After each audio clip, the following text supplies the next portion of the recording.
The forest had always been Lucas's refuge. Tall pine trees stretched endlessly toward the gray evening sky, and the scent of damp earth lingered in the cool air.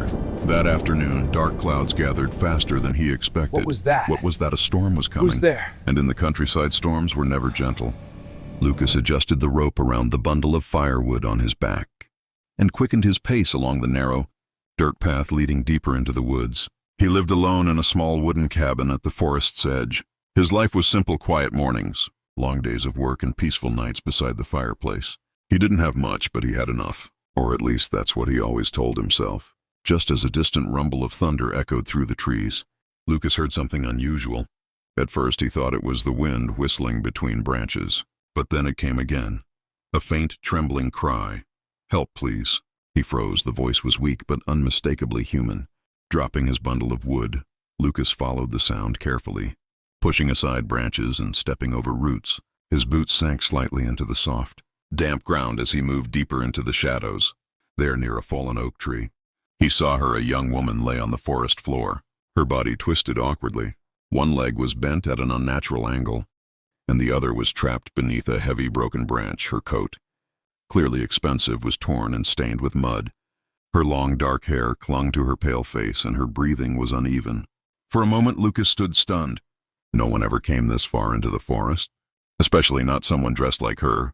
He rushed forward immediately. "Don't move," he said gently. Kneeling beside her, "You're safe now."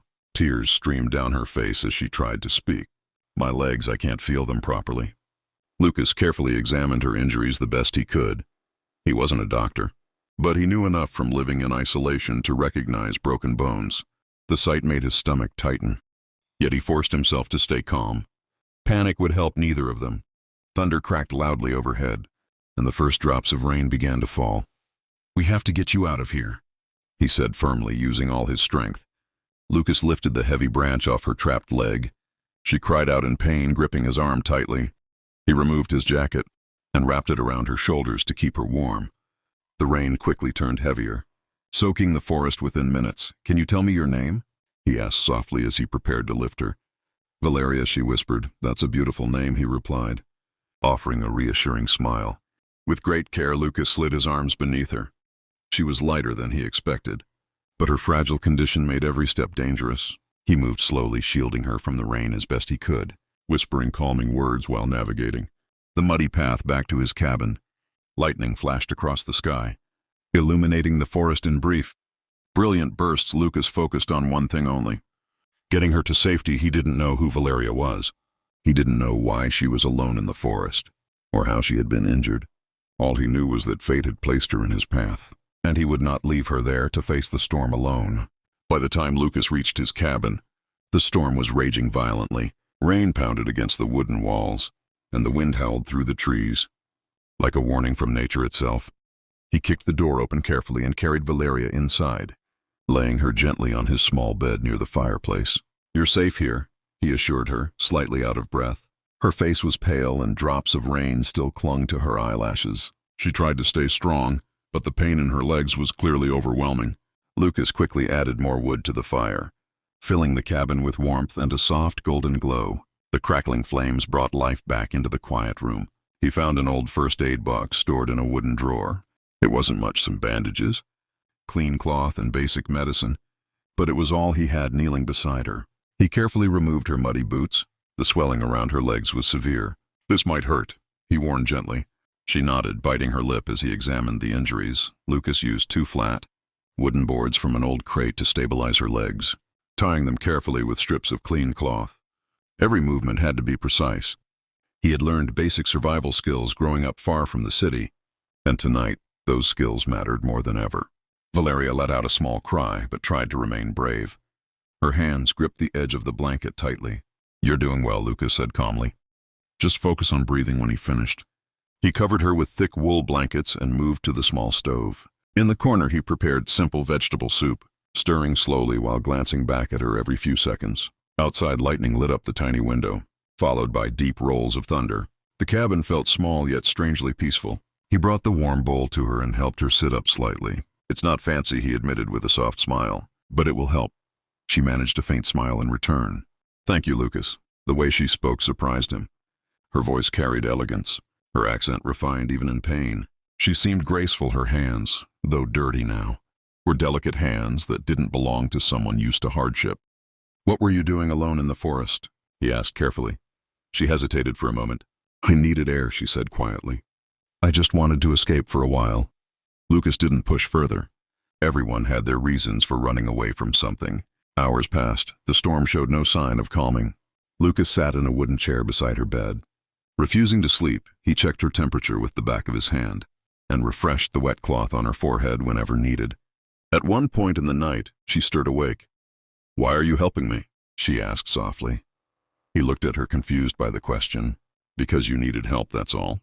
"That's enough," he replied simply. Valeria studied his face in the firelight. There was no greed, no curiosity about her background, only genuine concern for the first time that night. Her expression softened completely. She wasn't just grateful, she felt safe. As the storm slowly began to fade toward dawn, Lucas remained awake, watching over her. He didn't know that outside the forest, people were desperately searching for her. To him, she was just Valeria, a stranger who had fallen into his life like the storm itself, and he had no intention of letting harm reach her again. The morning sun filtered softly through the trees, leaving behind the scent of rain and fresh earth. The storm had passed, and the forest felt unusually calm, almost as if it were holding its breath. Inside the cabin, Lucas was preparing more soup, when he heard a distant sound that didn't belong there. Engines. At first he thought he was imagining it. Vehicles rarely came near the forest, especially not in numbers, but the sound grew louder. Multiple engines, tires crunching over gravel, and wet soil. Valeria, still lying on the bed, looked toward the window. Her face changed instantly. "They found me," she whispered, before Lucas could ask what she meant. Several black SUVs appeared between the trees, their polished surfaces shining in the morning light. Doors opened quickly. Men in dark suits stepped out, scanning the area with urgency. Lucas stepped outside, instinctively protective. He positioned himself near the cabin door just as two men approached. "Where is she?" one of them demanded, his voice sharp but controlled. "Where is who?" Lucas replied firmly. "Miss Valeria Castillo." The name meant nothing to him.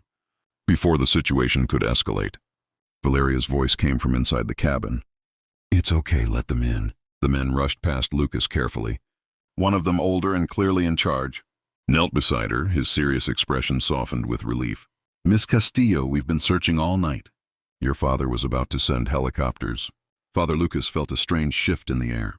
Another man turned toward Lucas. "Do you realize who she is?" Lucas stayed silent. "She is the only daughter of Alejandro Castillo, owner of Castillo Industries." The words hit differently now. Alejandro Castillo was a name even people in small villages had heard. A powerful businessman, a billionaire, a man whose company owned hotels, factories, and half the city skyline. Lucas looked back at Valeria, at the woman who had eaten his simple soup without complaint, who had slept under his worn blankets without pride. She wasn't just Valeria. She was the daughter of one of the richest men in the country. Paramedics entered carefully with professional equipment. They examined her legs and confirmed multiple fractures, but assured her she would recover fully with proper surgery. As they prepared to move her onto a stretcher, Valeria reached for Lucas's hand. "Wait," she said softly. Everyone paused. She looked at him, not as a millionaire's daughter, not as someone rescued, but as the woman he had carried through the storm. "He saved my life," she said firmly. "If it wasn't for him, I would still be there." The older man nodded respectfully toward Lucas. "You have our gratitude," but gratitude felt distant compared to the quiet connection in Valeria's eyes. As they lifted her carefully, she tightened her grip on his hand. "I didn't tell you who I was," she said quietly. "You didn't need to." Lucas replied. A faint smile touched her lips. "I will come back," she promised. The doors of the ambulance closed. The vehicle slowly disappeared through the trees, leaving only silence behind. Lucas stood alone outside his cabin. The forest once again peaceful. It felt as if a dream had passed through his life. Yet something told him this was not the end. It was only the beginning. The forest returned to its usual rhythm after Valeria left. Birds sang in the mornings. Wind moved gently through the trees. And Lucas tried to return to his simple routine. Yet something had changed. The cabin felt quieter than before, the fireplace colder at night. He often found himself looking toward the path, where the black vehicles had disappeared, wondering if that strange chapter of his life had truly happened. Days turned into weeks. Lucas convinced himself that people like Valeria belonged to a different world, A world of glass towers, private hospitals, and powerful boardrooms. He was just a man who lived in the forest. Their paths had crossed by accident. Nothing more than one afternoon. The quiet was interrupted again. This time only one vehicle approached, not a line of SUVs. Just a single elegant car moving slowly along the dirt road. Lucas stepped outside, his heart beating faster than he cared to admit. The car stopped in front of his cabin. The door opened, Valeria stepped out. She stood carefully, leaning slightly on a polished wooden cane. Her long hair moved softly in the breeze, and though she wore refined clothes again, there was something different in her expression, something warmer, more certain. For a moment neither of them spoke. "You came back," Lucas said quietly. "I told you I would," she replied with a gentle smile. She walked toward him slowly but confidently. There was no fear in her steps now. "Only purpose my surgery went well," she explained. "The doctors say I'll recover completely." She paused. "My father wanted to meet you immediately." Lucas shifted uncomfortably. "That's not necessary." "It is," she said softly, "but not today." She looked around at the forest, the cabin, the simplicity of his life. "While I was in the hospital, I kept thinking about that night." She continued, "About how you didn't ask who I was. You didn't care about money. You only cared that I was alive." Lucas shrugged lightly. "That's what anyone would do." She shook her head. "No, not everyone." Valeria took a slow breath. "My father, Alejandro Castillo, built his empire from nothing. He respects strength and integrity. When I told him what you did, he was impressed." Lucas frowned slightly. "I don't need a reward, I know," she said quickly. "That's why this isn't about money." She explained that her father had already approved funding to improve the nearby village, better roads, a small medical clinic, proper electricity, not as charity, but as investment in the community. "You changed more than my life that night," she said. "You reminded me what truly matters." The air between them felt heavier now, not with tension but with honesty. "And what matters?" Lucas asked. She stepped closer. "People who choose kindness when they don't have to." Silence lingered for a moment. Then she smiled again, softer this time. "I didn't just come back to say thank you." Lucas felt his heart race. "In the worst moment of my life," she said quietly, "you were the only one there. Not as a hero trying to impress me, just as yourself." She reached for his hand. "I don't want our story to end in that storm." The forest stood still around them, as if witnessing something sacred. Lucas had once believed fate only belonged to the powerful. But standing there holding her hand beneath the open sky, he realized something far greater. Sometimes destiny begins with a simple act of kindness,